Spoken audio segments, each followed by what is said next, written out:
प्रिय छात्रों, ग्रीष्मावकाश के बाद आज प्रथम दिवस में आप सबको ऑनलाइन क्लास में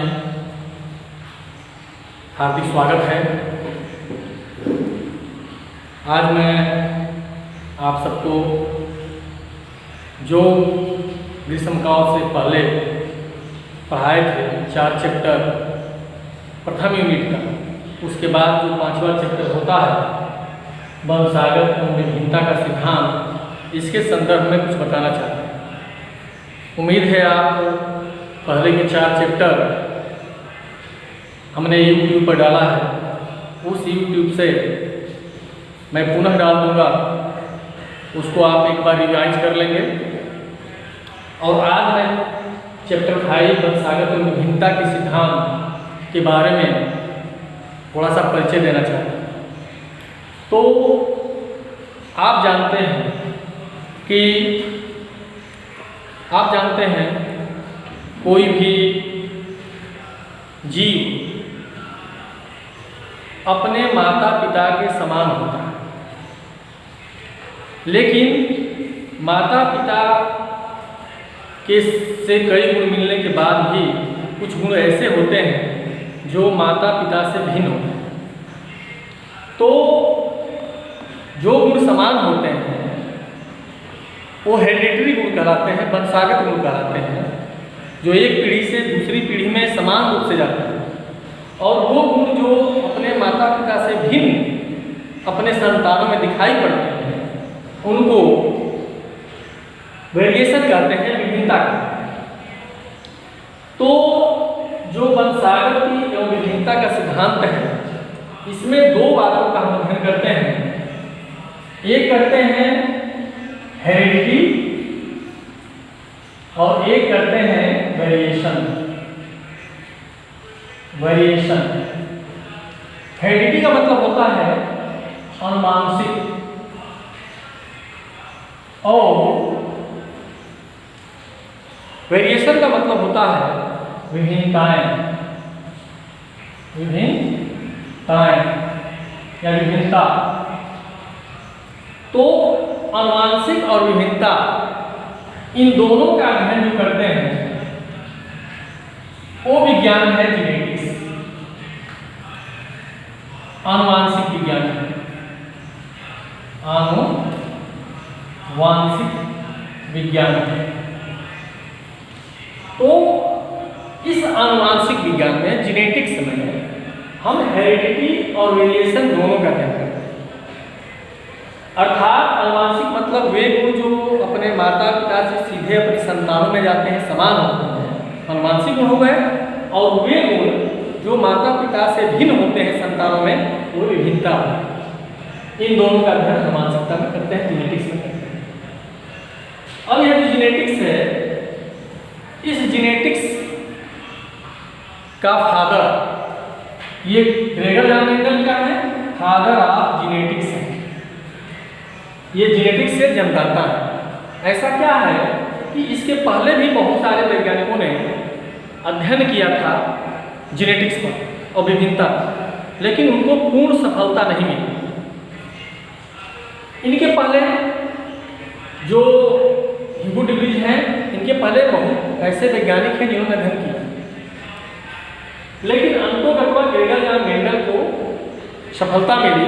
आनुवांशिकता का नियम दिया उन्होंने, वंशागत का नियम दिया। ग्रेगर जॉन मेंडल एक पादरी थे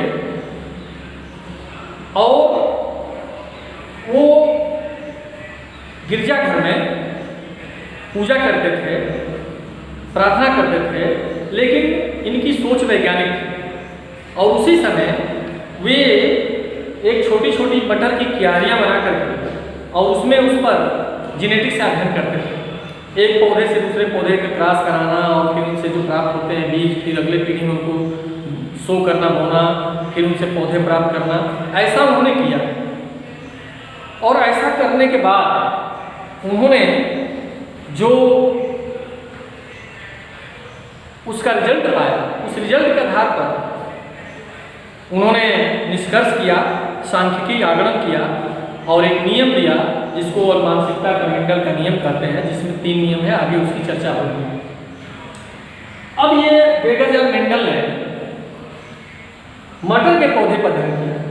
एक सवाल ये पूछा जाता है कि आखिर इन्होंने इनकी सफलता के कारण क्या था। तो सफलता का कारण था, मेंडल की सफलता का कारण तो एक था कि उन्होंने मटर पर अध्ययन किया। अब आपके दिमाग में ऐसा आ रहा होगा कि मटर का ही पौधे पर अध्ययन उन्होंने क्यों किया। तो इसके कुछ कारण हैं। पहला कारण यह है कि मटर जो होता है बाइसेक्सुअल होता है, द्विलिंगी होता है, और इससे एक पौधे को एक बार मेल और एक फीमेल ग्रुप में क्रॉस करा करके सुविधा होती है क्रॉस करा सकते। दूसरा था कि मटर के पौधे में जो उन्होंने खोजा था वो मटर के पौधे को शुद्ध नस्ली मटर के पौधे पर अध्ययन किया, हाइब्रिड नहीं था, संकर नहीं था, शुद्ध नस्ली पौधे था।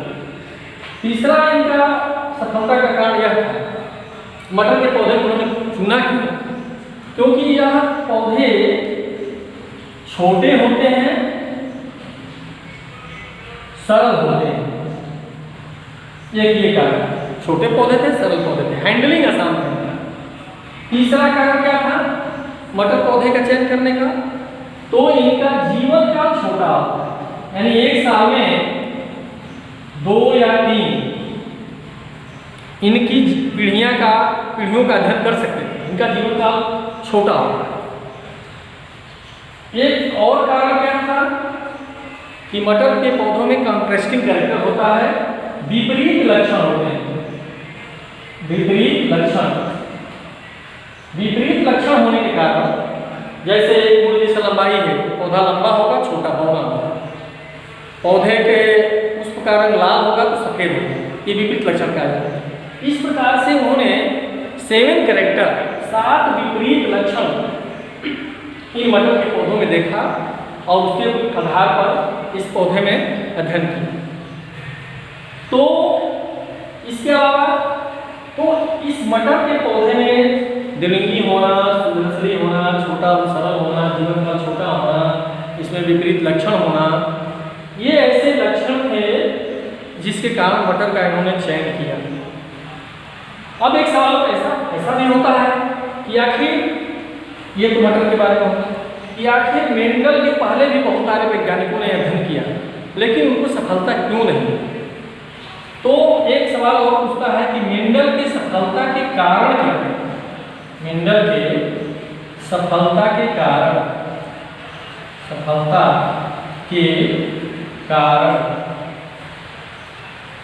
तो मेंडल के सफलता के कारण क्या थे, इसके बारे में हम जब देखते हैं तो पाते हैं कि मेंडल ने एक समय में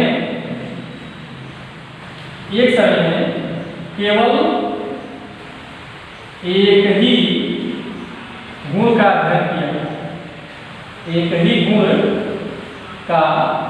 अध्ययन किया, दूसरा मेंडल की सफलता का कारण क्या था कि मेंडल ने जो भी रिजल्ट पाया उनका सांख्यिकी आगणन किया,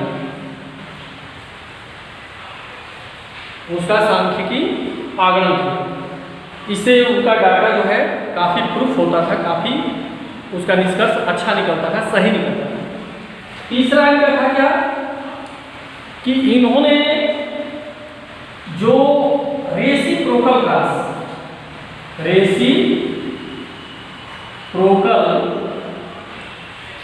क्रॉस पौधों में कराया, अर्थात एक पौधे को एक बार मेल के रूप में प्रयोग किया, उसी पौधे को दूसरी बार उसी पीढ़ी में फीमेल के रूप में प्रयोग किया, और एक बार अगर फीमेल के रूप में प्रयोग किया तो फिर उसी को दूसरे प्रयोग में मेल के रूप में प्रयोग किया। इसको कहते हैं रेसिप्रोकल क्रॉस।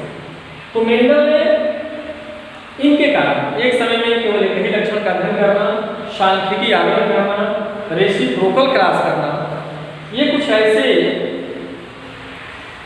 उनके प्रयोग के कारण थे जिसके कारण से मेंडल अपने कार्य में सफल हुआ। फिर अगले वीडियो में आपको आगे की चर्चा करेंगे। धन्यवाद।